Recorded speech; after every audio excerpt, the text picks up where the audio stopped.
All India civil service ఫలితాల్లో తెలంగాణ బిడ్డ సత్తా చాటింది. పెద్దపల్లి జిల్లా రామగిరి మండలం పన్నూరుకు చెందిన గుడెల్లిలోని సృజన 55వ ర్యాంక్ సాధించి సత్తా చూపించింది. సృజన తల్లిదండ్రులకు రాజేశం, రాణి, ఒక తమ్ముడు, ఒక అన్నయ్య ఉన్నారు. కానీ ఇటు తండ్రి సింగరేణి RG3 OCP1లో కార్మికునిగా పనిచేస్తున్నాడు. ఎంతో కష్టపడి తమ కూతురుని చదివించామన్నారు. తమ కూతురు 55వ ర్యాంక్ సాధించడం పట్ల హర్షం వ్యక్తం చేస్తున్న సృజన తల్లిదండ్రులతో మా ప్రతినిధి రమేష్ ఫేస్ టు ఫేస్. నిన్న విడుదలైనటువంటి ఆల్ ఇండియా సివిల్ సర్వీస్ ర్యాంకులో భాగంగా పెద్ద తెలంగాణ రాష్ట్రానికి చెందినటువంటి యువతి సత్తా చాటింది. గుడెల్లి సృజన పెద్దపల్లి జిల్లాకు సంబంధించినటువంటి యువత సత్తా చాటింది. నిన్న వెలువడినటువంటి ఆల్ ఇండియా సివిల్ సర్వీస్లో 55వ ర్యాంకు సాధించి కూడా సత్తా చాటింది. సృజనది స్వస్థలం పెద్దపల్లి జిల్లా రామగిరి మండలం పన్నూరుకు చెందినటువంటి సృజన. తల్లిదండ్రుల నేపథ్యం కూడా తండ్రి గుడెల్లి రాజేశం, తల్లి గుడెల్లి రాణి, తండ్రి సింగరేణి కార్మికుడుగా సింగరేణి పరిధిలో ఉన్నటువంటి RG3 రామగుండం రీజియన్ 3 పరిధిలో ఉన్నటువంటి OCP1లో జనరల్ అసిస్టెంట్గా సింగరేణి కార్మికుడిగా అయితే విధులు నిర్వహిస్తున్నాడు గుడెల్లి రాజేశం.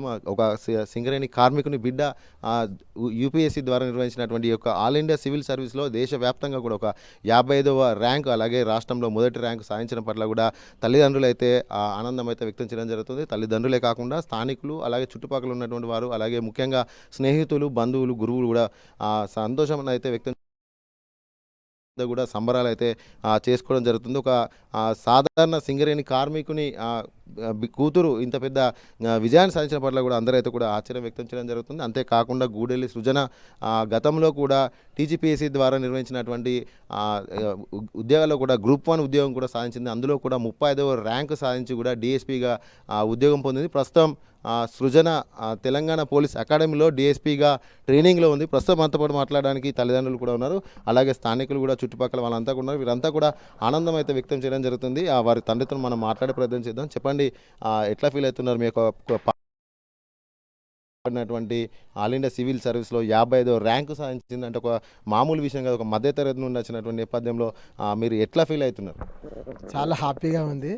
నాకు నిన్న 2 బావకు ఫోన్ చేసింది, డాడీ నాకు సివిల్స్లో నాకు 55వ ర్యాంక్ వచ్చిందని. అనుడితోనే నేను హఠాత్తుగా అయిపోయింది, 55వ ర్యాంకా, అసలు ఈ అబ్బా ఇంత మంచి ర్యాంకు రావడం అసలు గ్రేట్ మమ్మీ, నువ్వు చాలా గ్రేట్ అని అన్న. ఇక నాకు అంత ఇక ఆనందం. ఇది అక్కడ ఉన్న మా దగ్గర వాళ్ళకి చెప్తే వాళ్ళందరూ పెద్ద సంబరపడతారు. మా సార్లు చెప్పిన కొంతమందికి అంటే రావడం అంటే చాలా హ్యాపీ. ఆమె చిన్నప్పటి నుంచి ఆమె కోరిక ఇదే, నేను కలెక్టరే అవ్వాలి, నా గోల్ ఫస్ట్ అది, IAS కావడం అని మాతోని అన్నది. అదేవిధంగా పేన 25లో ఆమెకు IAS ఇంటర్వ్యూ రాబోయింది. IAS IFS 2 ఇంటర్వ్యూ రాబోయింది. ఇక ఇంటర్వ్యూ రాలేదు. కానీ ఇప్పుడు ఇంటర్వ్యూలో 55వ ర్యాంకు ఇండియా లెవెల్లో రావడం అంటే చాలా హ్యాపీగా ఉంది, చాలా గ్రేట్ అనిపిస్తుంది. ఆమె దాదాపు 18 గంటలు కష్టపడి చదివింది. ఆ చదువుతోనే ఆమె ఈరోజు ఈ స్థాయిలో ఉన్నది. సివిల్స్ రావడం 55వ ర్యాంకు ఇండియా లెవెల్ అంటే చాలా హ్యాపీగా ఉంది. ఆమె గోలు కష్టపడ్డది. మేము కష్టపడి నేను రెగ్యులర్ డ్యూటీ పెట్టండి మా దగ్గర మా అందరూ ఏంది రోజు డ్యూటీనా, సంవత్సరం 300 మాస్టర్లు 310 చేస్తావా, అసలు నీకు రెస్ట్ లేదా అంటే, నా బిడ్డ చదివిది, ఆమెకు డబ్బులు కావాలంటే నేను కష్టపడాలి, నేను కష్టపడి డ్యూటీ చేస్తేనే డబ్బులు వస్తాయి. ఆమెకు ఎంత అంటే నేను వేయగలుగుతా. ఆమె ఎంత డబ్బులు ఉన్నా కానీ అప్పుడు ఆమె సుతా డబ్బుల గురించి ఆలోచించదు, ఆమె చదువు గురించి ఆలోచిస్తుంది. ఆ విధంగా నేను కష్టపడ్డా. మా బిడ్డ చాలా నేను కష్టపడేది ఒక 20% కాదు, కానీ ఆమె 100% కష్టపడ్డది. ఎందుకంటే ఆమె 18 గంటలు తెలిసి నుండి చదువుకోవడం అంటే ఏంది. నేనేం చేసిన సింగరేణిలో 8 గంటలు జాబ్ చేశాను. ఆ తర్వాత మాకేం ఫ్రీయే కదా. ఆమె 18 గంటలు కష్టపడేవాడి. అంత కష్టంతో ఆమె ఈరోజు ఒక ఉన్నత స్థాయికి వచ్చింది. IAS ఆఫీసర్ కావడం, 55వ ర్యాంక్ రావడం మాకు చాలా హ్యాపీగా ఉంది. అది ఇక మాటల్లో చెప్పలేను, అదంత ఇది నాకు. ఇక్కడే లోకల్లోనే LKG to 10th వరకు లోకల్నే చదువుకుంది. అమ్మాయి ఫస్ట్ నుండి కూడా బాగా కష్టపడి చదివేది. అంటే ఫోకస్ స్టడీ మీదనే ఉండేది అమ్మాయిది ఎక్కువ. ఇక అమ్మాయిని అట్లనే ఎంకరేజ్ కూడా మేము అట్లనే చేసినాం. చదువు తర్వాత ఇక బీటెక్ ఇంటరు హైదరాబాద్లో చదివించినాం. మంచి ర్యాంక్ రావడంతో లోకల్లో సీట్ వచ్చింది. JNT మంతెనేలో CSE computer science seat వచ్చిన వాళ్ళే అమ్మాయి ఇక్కడ చదువుకొని తర్వాత డాడీ నన్ను ఏదంటే చదివించడానికి నువ్వు సిద్ధంగా ఉండాలి డాడీ అని అప్పుడే మాట తీసుకుంది. నన్ను ఫ్రీ సీట్ అని జాయిన్ చేస్తున్నావు కదా అని అన్నది. అంటే సరే అమ్మా అని అన్నాడు.